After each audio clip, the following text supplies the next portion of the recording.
ಒಂದು ಸಲ ವಿದ್ಯಾಸಾಗರನೆಂಬ ಮಹಾನ್ ಪಂಡಿತ ಕೃಷ್ಣದೇವರಾಯನ ಆಸ್ಥಾನಕ್ಕೆ ಬಂದನು. ಅವನ ಖ್ಯಾತಿ ಎಲ್ಲ ಕಡೆ ಹಬ್ಬಿತ್ತು. ಸಂಸ್ಕೃತದಲ್ಲಿ ಅವನು ಮಹಾ ಮೇಧಾವಿಯಾಗಿದ್ದನು. ವಿದ್ಯಾಭಿಮಾನಿಯಾದ ಕೃಷ್ಣದೇವರಾಯನು ಅವನನ್ನು ಸ್ವಾಗತಿಸಿ ಸತ್ಕರಿಸಿದನು. ಪ್ರಣಾಮಗಳು. ನನ್ನ ಹೆಸರು ವಿದ್ಯಾಸಾಗರ. ನಾನು ನಿಮ್ಮ ಆಸ್ಥಾನದ ಪಂಡಿತರೊಡನೆ ವಾದ ಮಾಡಲು ಬಂದಿದ್ದೇನೆ. ವಿದ್ಯಾಸಾಗರರೇ, ಸ್ವಾಗತ. ಬನ್ನಿ, ನಿಮ್ಮ ಪೀಠದಲ್ಲಿ ಕುಳಿತುಕೊಳ್ಳಿ. ನೀವು ವಾದ ಮಾಡುತ್ತೀರಿ? ನೀವು ನೀವು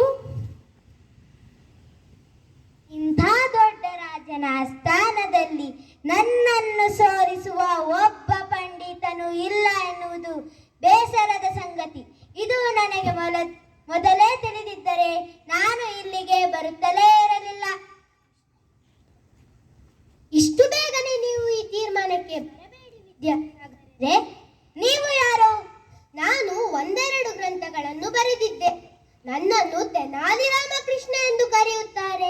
ಓ, ತೆನಾಲಿ ರಾಮಕೃಷ್ಣ, ನಾನು ನಿಮ್ಮ ಬುದ್ಧಿವಂತಿಕೆಯ ಬಗ್ಗೆ ಕೇಳಿದ್ದೇನೆ. ಆದರೆ ಬುದ್ಧಿಚಾತುರ್ಯಕ್ಕಿಂತ ಆಳವಾದ ಅಧ್ಯಯನ ಮಾಡಿದವರು ಮಾತ್ರ ನನ್ನೊಂದಿಗೆ ವಾದ ಮಾಡಲು ಸಾಧ್ಯ. ಅದು ನನಗೂ ತಿಳಿದಿದೆ. ನೀವು ಯಾವ ಗ್ರಂಥದ ಮೇಲೆ ವಾದ ಮಾಡುತ್ತೀರಿ? ನಿಮಗೆ ಇಷ್ಟವಾದ ಯಾವುದೇ ಸಂಸ್ಕೃತ ಗ್ರಂಥವಾಗಿರಬಹುದು. ಹಾಗಾದರೆ ನಾಳೆ ಸಂಜೆ ಇದೇ ಸಮಯಕ್ಕೆ ನಾನು ವಾದ ಮಾಡಲು ಸಿದ್ಧನಾಗಿ ಬರುತ್ತೇನೆ. ಅಪ್ಪಣೆ ಕೊಡಿ ಮಹಾಪ್ರಭು.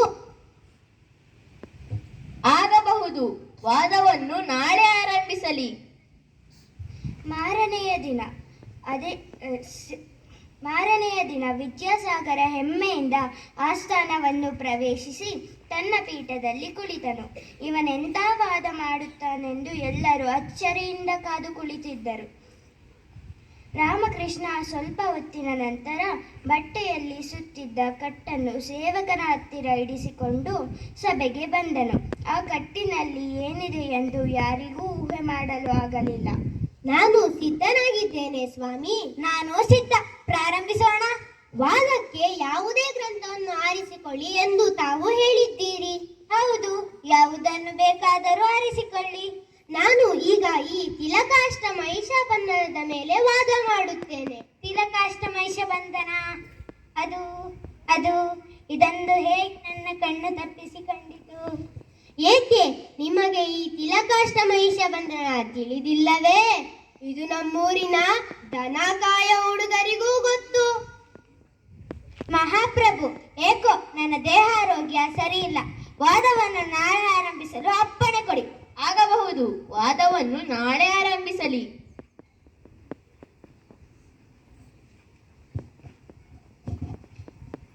ಮಾರನೆಯ ದಿನ ಅದೇ ಸಮಯಕ್ಕೆ ಅದೇ ಕಟ್ಟನ್ನು ತೆಗೆದುಕೊಂಡು ರಾಮಕೃಷ್ಣ ಗಂಭೀರವಾಗಿ ಸಭೆಗೆ ಬಂದನು.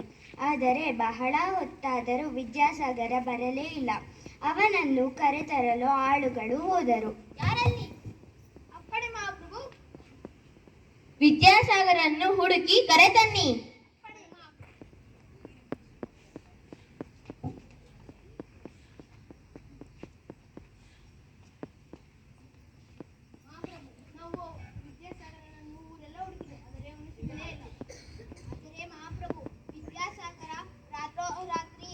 ಪಾರಾಯಣ ಮಾಡಿದ ವಿಷಯ ತಿಳಿಯಿತು.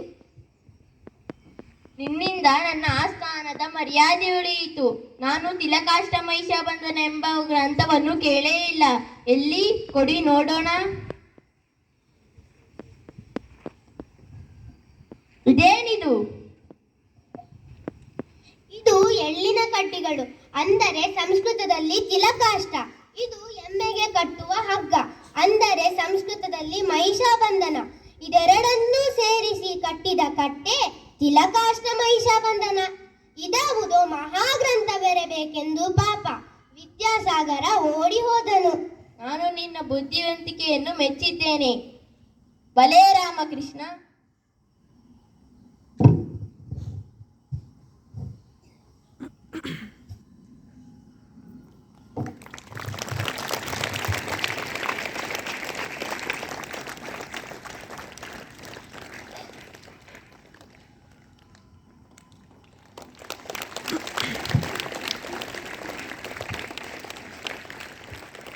ತೆನಾಲಿ ರಾಮಕೃಷ್ಣನಿಗೆ ಜಯವಾಗಲಿ, ತೆನಾಲಿ ರಾಮಕೃಷ್ಣನಿಗೆ ಜಯವಾಗಲಿ.